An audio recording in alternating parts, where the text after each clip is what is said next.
Welcome to the Great Detectives of Old Time Radio.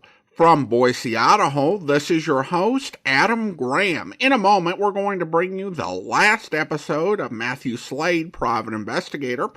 But before that, I do want to encourage you, if you're enjoying the podcast, to please follow us using your favorite podcast software. Our listener support and appreciation campaign continues. You can become one of our ongoing Patreon supporters for as little as $2 per month by going to patreon.greatdetectives.net.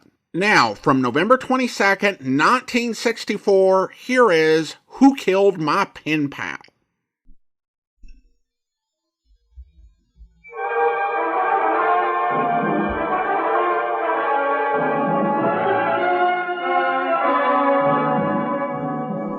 From Hollywood, welcome to Starlight Mystery Theater and another episode in the series, Mathew Slade, Private Investigator. We invite you to take your seat as Mathew Slade unfolds Who Killed My Penpal?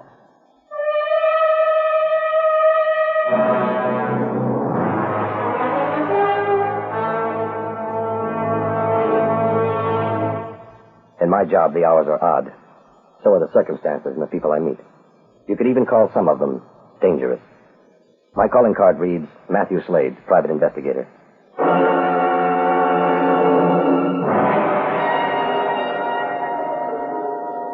I didn't know what time it was. I hoped that it was later than I thought. I was angry enough to kill. I glanced at my watch, cursed silently. 9 a.m. An hour to go. An hour before... Plain time. Then the deserving Sergeant Sid Dinelli, little old me, flies off into the wild blue. Hollywood, Hawaii... Look, will you shut up? Huh? Buddy, pal, friend. You get me up at dawn. You drag me to the office so that I can toast your trip from my liquor cabinet. Oh, yeah, I should have got a later flight, Matt. It's too early to drink. For 2 hours, you've talked about this great vacation you're going to take, rubbing it in that I have to stay here and work. Well, bon voyage. I think I have an appointment. Oh? Jonesy, do I have an appointment? No. But that, there is someone here to see you. Miss Paulette Van Breck. Paulette Van Breck. Beautiful, blonde. Not exactly. Now, never mind. Send her in. Now, hold it, Lancelot. I'll leave by the back entrance. I don't want to be dragged into one of your cases now. Aloha and hooray for Hollywood. Well, don't let a talent scout see you. The movie industry is in enough trouble. Yeah. Come in, Miss Van Breck. I wish that I had met her 50 years ago. She must have been beautiful. Now she was an aging, ageless Titania, a silvering sprite, wrapped in bright green mink. She perched on the edge of a chair, bobbed her head at me like a parakeet about to give an esoteric performance.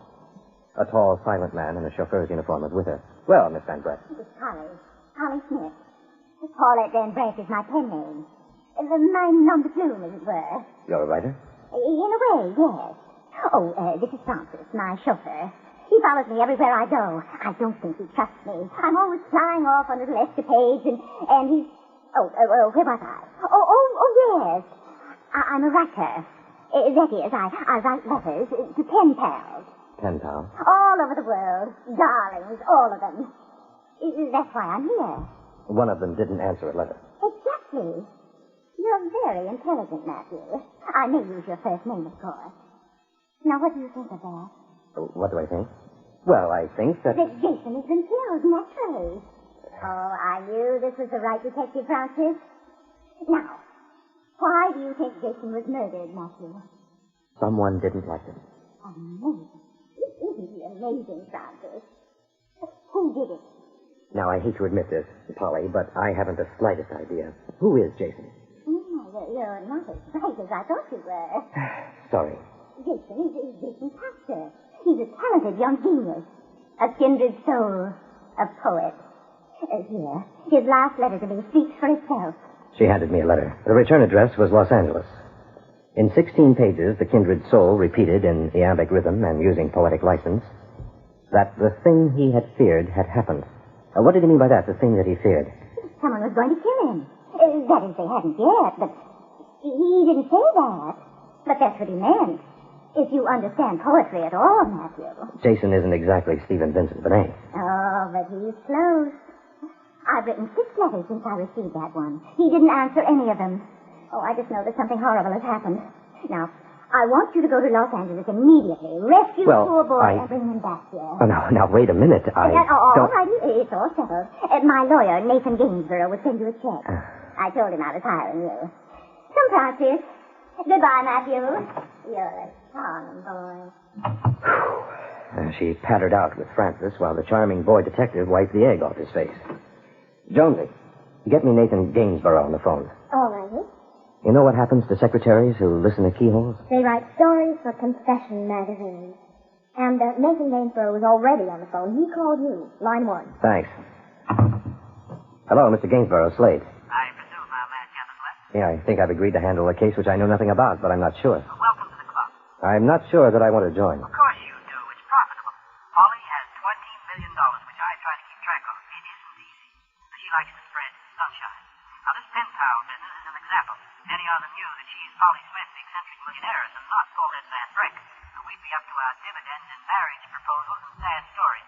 Oh, she has a big heart, huh? But not a weak mind. She outsmarts me most of the time. Now, Francis informed me of this Jason Castor business. All of the Penpals go through my office, but somehow she managed to keep him a secret. You don't know anything about him? No, nothing. Now, when you get to Los Angeles, check with Maggie Moore. She runs Penpals Incorporated. Polly gets all of them through Maggie. Is $1,000 all right for a retainer? Oh, fine, but I've sent it by messenger. How soon can you leave? Oh, right away, but The receiver clicked in my ear. I had a definite feeling I was being pressured.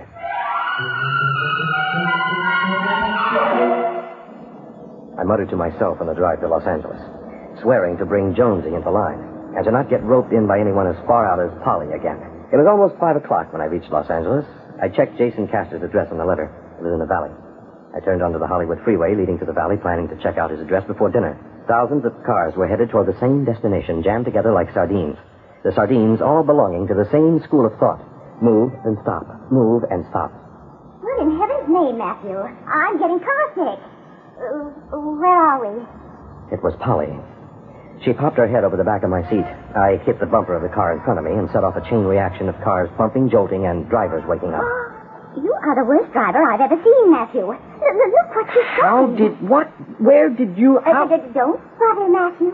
Drive. I decided to come along and help. You've been in the back seat all this time.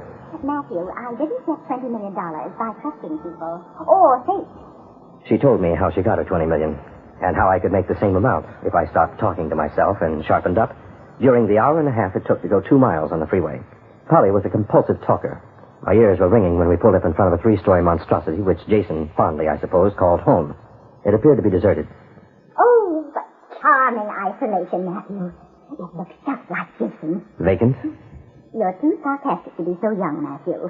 It's the inner world which is important. I can't say much for Jason's outer world. Now, you stay here. Really, Matthew. Or I'll quit.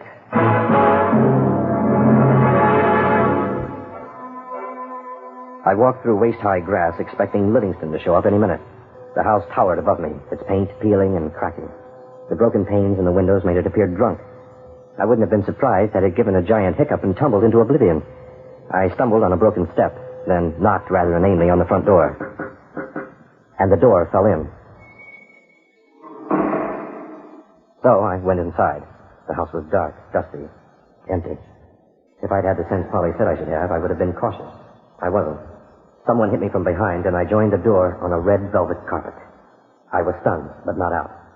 I heard someone run past me and up a staircase to the second floor. I got to my feet, ran after him. I knew that whoever it was had hurt me, but they were acquainted with the house, and I wasn't. I stopped on the open balcony, then heard a sound. It came from behind a closed door. I went toward it, jerked the door open, and... Matthew, are you trying to frighten me to death? Don't open the door like that. Polly, what are you doing in a closet? Hiding. I came in the back way, and I heard... Did you hit me on the back of the head? Why do that? I don't know. I just had to ask. Now, how did you get up here without my seeing you? There's a back stairway. Ah, that's how he got away. Ooh. Okay, you kids, get out of here. You're trespassing. Kids, nothing else to do than drive me crazy. Breaking windows, tearing up. Well, mister, aren't you a little old for this type of thing? You and your mother get out of here. I am not his mother. Sorry, we were looking for someone. In the closet? I was hiding in the closet. Okay, out. Now, just a minute. Who owns this property? the city. And they're going to tear it down. When? Any minute. Thank you. Sorry we bothered you. I thanked him and propelled the protesting Polly down the stairs and into the car. I would have to go back after dark. But after I got Polly out of my hair. Where are we going, Matthew? You are going to San Francisco. I am going to stay here. She exploded and kept it up all the way to International Airport. Between explosions and persuasions, I managed to find out that she didn't have a picture of Jason, but that he was about 25, tall, blonde, and that Maggie Moore of Penpal Incorporated had recommended him. I saw Polly safely aboard a plane for San Francisco, and then in the terminal spotted that happy tourist, Sid Dinelli. Well, hello, Sid. Welcome to paradise. Oh, no. What are you doing here? On a case. Aren't you a little late arriving? What'd you do, walk? I hate comics. I missed my plane, Matt. Then I got airsick and... And the stewardess didn't like you. Yeah. You want to ride into town? You're working on a case? No. Just go away. All right, take the bus. Matt, wait a minute. You know how I feel about the bus. I drove Sid into town and dropped him at the Grayson Hotel. Promised to meet him later for a drink at the Shea on the Strip. Then I looked up the address of Penpals Incorporated. It was about a 10-minute drive. Mr. Slade, please come in. I've been expecting you. She may have been expecting me, but I wasn't expecting her. I had visualized her as the horn rim, hair in a bun type. She wasn't. Gainsborough called you about Jason Castor, huh? Yes. I have no record of him at all. I checked the files. Nothing. I don't know how he got Polly's name. Well, then you know that Paulette Van Breck is Polly Smith. Of course. But none of the pen pals do. Polly said that you recommended Jason. You didn't. No.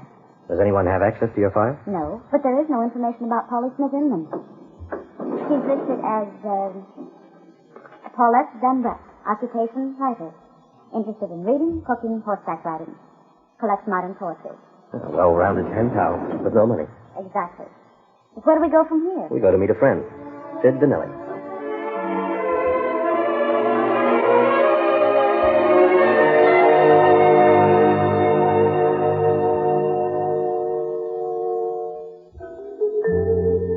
The Shea was crowded, but not so crowded that I couldn't spot Sid. He was leaning over the bar, murmuring to the bartender. Maggie and I went toward him. Hello, Sid. Matt, you know, I may get thrown off the force, but I'm going to kill you. Oh, I'm sorry. I really am a gentleman, Miss... Miss Moore, Maggie Moore. Oh, delighted, Maggie. I may be the most interesting man you've ever met, Maggie. A bartender, champagne for this lady. And what are you buying for yourself, Matt? Hemlock, on the rocks. What have I done now? Over there, in the corner booth. Does that belong to you? It was Polly. She waved a Mai Tai at me. I groaned. Hey, Maggie, there's a secluded booth. Oh, no, you don't, Sid. Come on, Maggie. Well, Polly, we didn't stay on the plane to San Francisco, did we? No, Matthew, we didn't. Have a nice time? No, thanks. Are you in the back of the car again? Oh, I never repeat myself, Matthew. I followed you in a taxi, paid the doorman to find out where you were going to meet Sid, and here I am. Since you are, this is Maggie Moore. She's never heard of Jason Castor. Now, where did you get his name? Really, Maggie, how strange. Don't you think that's strange, Sid? Oh, I never heard of him either. Well, you have now. Oh, no. When did Jason start writing to you, Polly? How did he get your name? One question at a time, Matthew. About a year ago, I think. Oh, he's such a poor lost soul. No family, and no one to... Polly. Well, Maggie recommended him. You're lying. Yes. Now, go on. With the truth? I met him at the racetrack. No, that was Alan Dulles. Oh, in an art gallery. An exhibit by an extremely talented artist. Selma something, I forget her last name. Jason was alone in San Francisco. He was coming back to Los Angeles the next day. I told him to write to me. Did you give him your real name? Certainly not. Your home address? No. I used a box number. And I didn't send him any money. You didn't? Well, all right. How'd he make a living? His poetry. Poets don't make money. They either marry it or teach English. Now, what was he doing in the art gallery? Well, he was just there. What are his hobbies, Polly? Sports, dancing, music? Music. Jazz music. He liked jazz, but he couldn't afford to buy records. You afford to listen? Did he hang out in any of those record stores? Well, yes. He mentioned one in one of his poems. Now, what was the name? The Square Place. The Square Place? Oh, that's in Hollywood, Matt. And it is the place for jazz buffs. Well, let's go. Wait, not you, Sid. You take care of Polly. Maggie and I will be right back. Oh, Matt, don't do this. Matt. I had a hunch that Jason did know who Polly was, and that the character he had built in his letters was a come-on. Maggie and I arrived at the Square Place. The place was filled with kids and sound. Someone pointed out the manager. I'd like to talk to you. You're the manager, right? The owner, man, the owner. Oh, listen to that horn, man. Oh, sweet. Yeah. Okay, man, speak. I'm looking for Jason Castor. Never heard of him. With a fuzz? No. He's tall, blonde, about 25. 25? You got the wrong place, Pops. Nobody over 18 in here. Kids, just kids. Oh, wait a minute, man. You know he's fading in. Yeah, we called him Jason the Argonaut. Where can I find him? Who knows? In the Dead Sea, maybe. Oh, I chased him out of here a couple of weeks ago. Oh, listen, fan club, that one's like eerie. I mean, I turned him out like he was never part of the scene. Well, he's part of the scene now. What do you remember about him? Oh, a poet, he said, but no gift. You know, no dum-de-dum-dum, you know? He's dangerous. Oh, yeah. You know, one of those who wait in the dark. One of those who wait in the dark. I did know. Flam didn't recall anything else about Jason except that he had, in Flam's words, latched on to the painter who had done the murals for the square place. The painter was a woman. Her name was Selma. Flam gave me her address, and Maggie and I drove through the Hollywood Hills to what looked like an eagle's nest. The door was open, so we went in. Who are you? I'm Matt Slade. This is Maggie Moore. You look well together. Would you like a drink? Do you know Jason Castor? Oh, I just wasted 2 ounces of good scotch. You know him. And? And he's not like anyone I've ever met. Are you police? Private investigator. Has he killed someone? No, why? Intuition. It might have been me.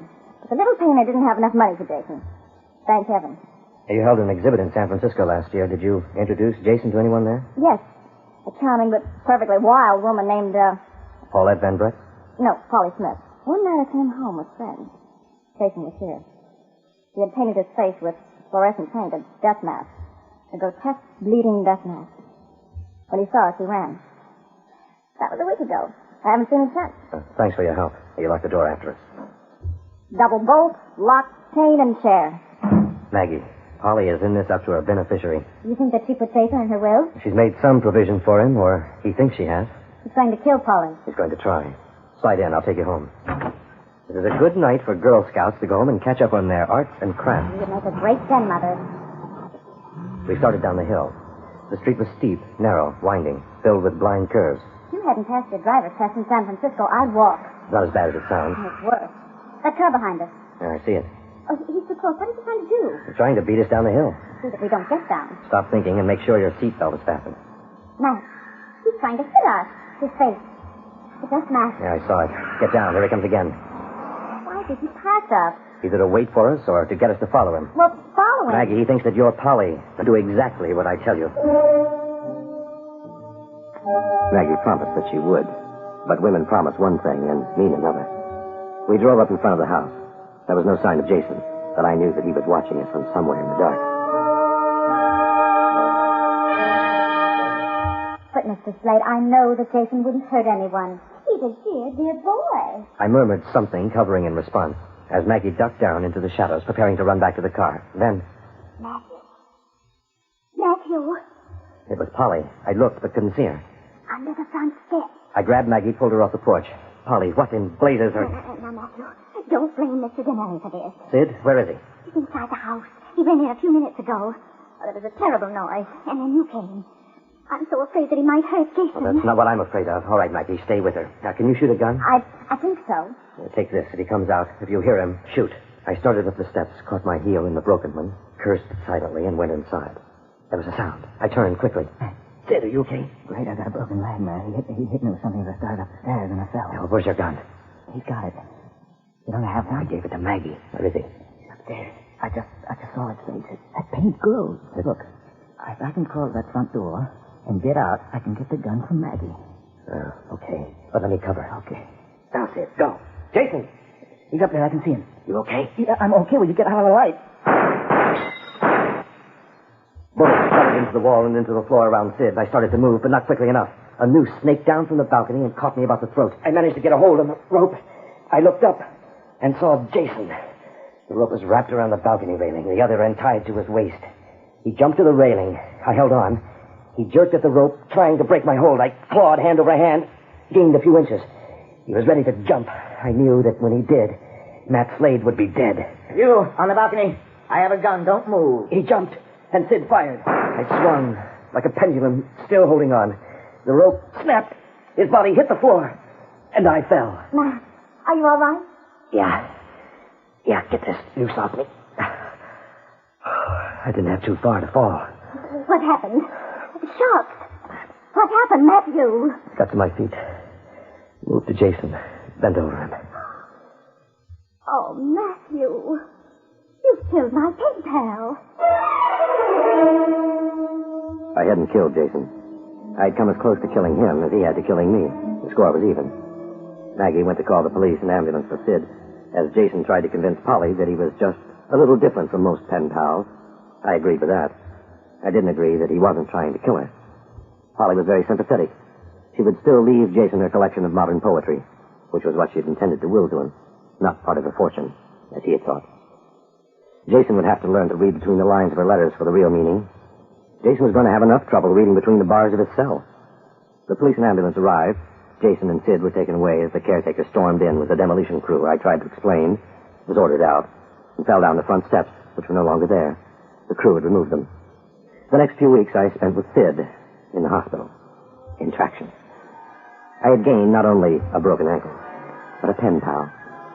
Polly wrote to me every day.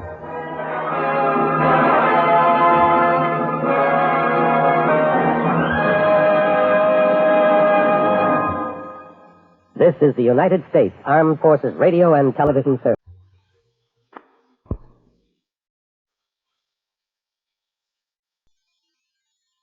Welcome back. Poor Sid Dinelli. It's common for mystery to follow the private eye on vacation, but the police foil usually gets to take a break or stay at a safe distance.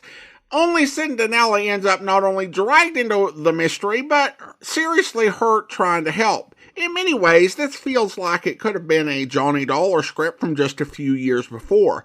Polly Smith feels to me like a female Alvin Cartwright.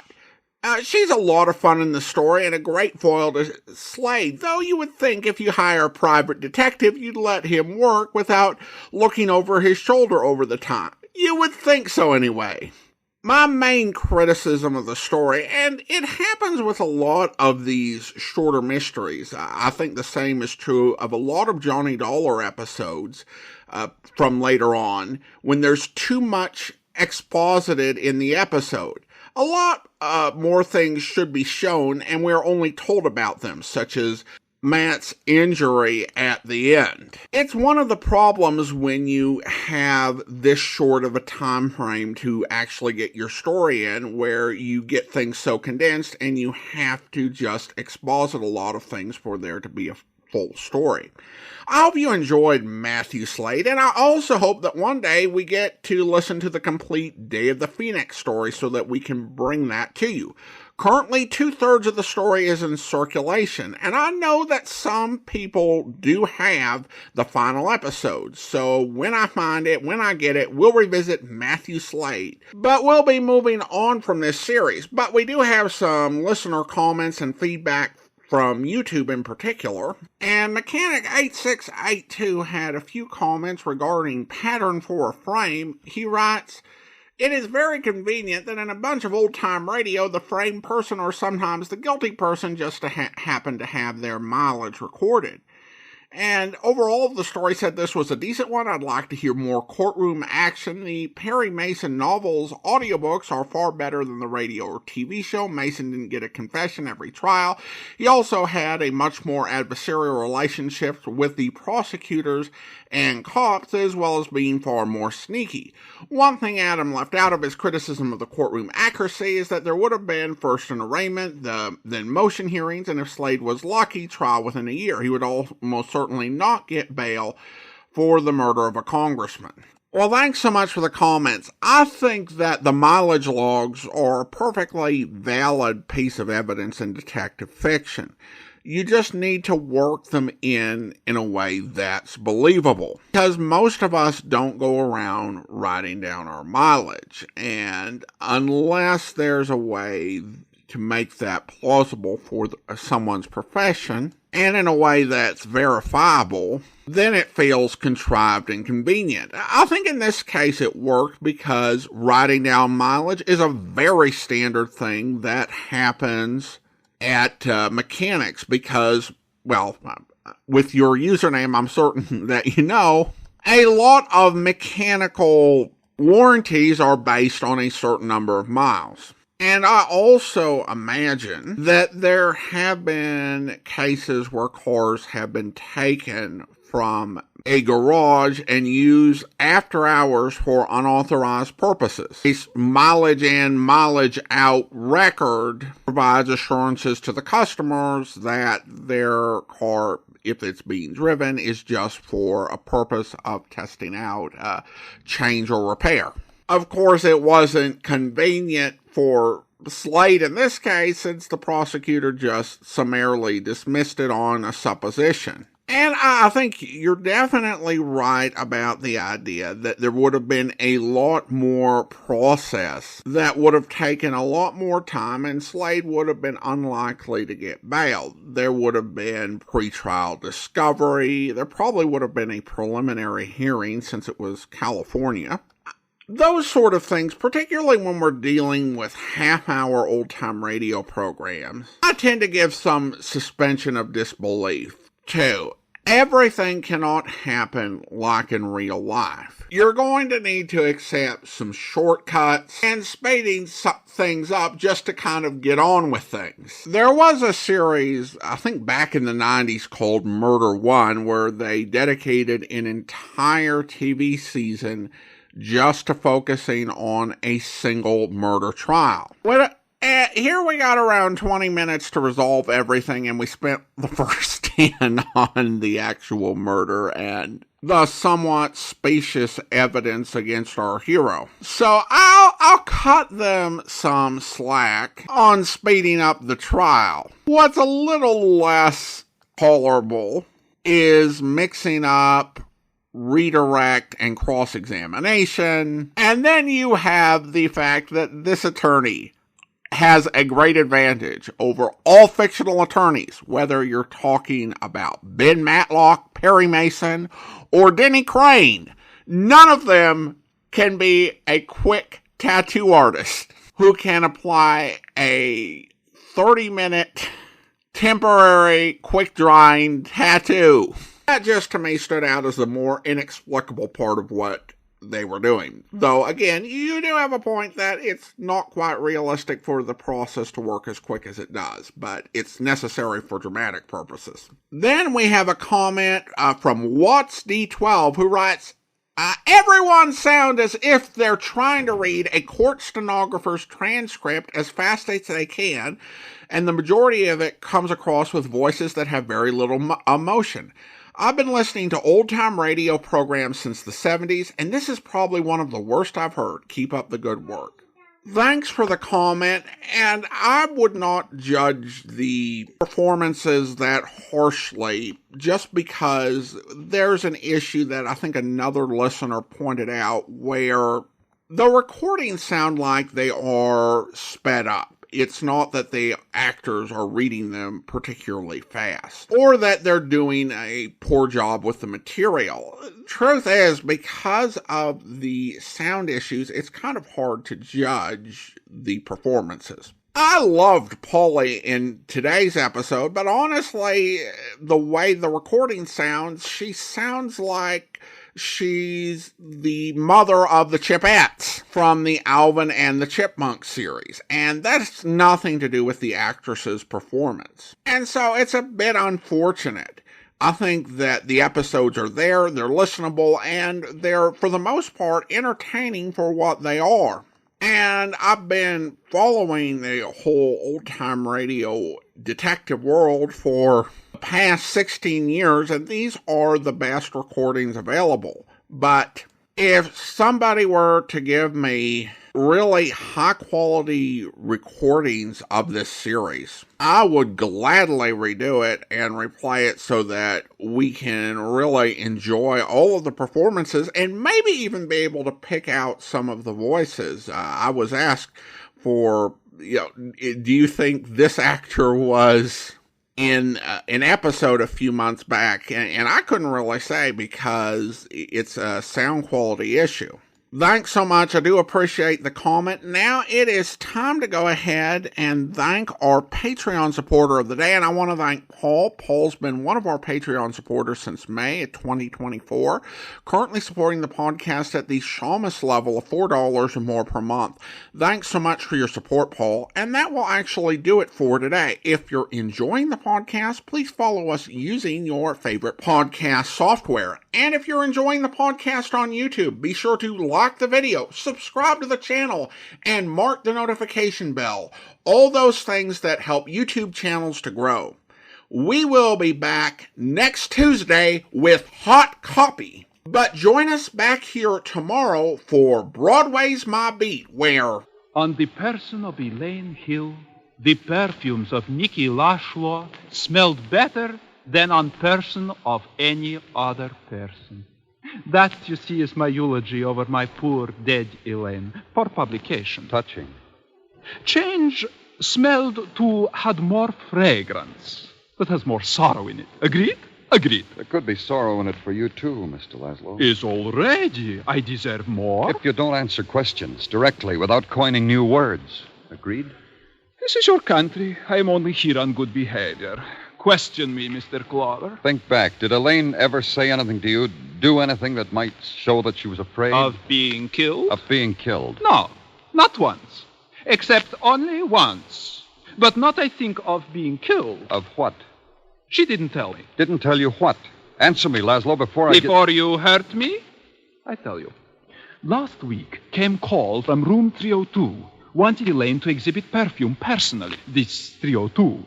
Elaine took quickly atomizers, went and came back with atomizers, but with tears in her eyes. I asked her, what?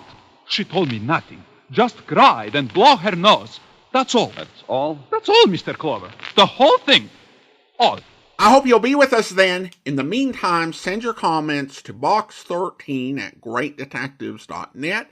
Follow us on Twitter at Radio Detectives. And check us out on Instagram, instagram.com/greatdetectives. From Boise, Idaho, this is your host, Adam Graham, signing off.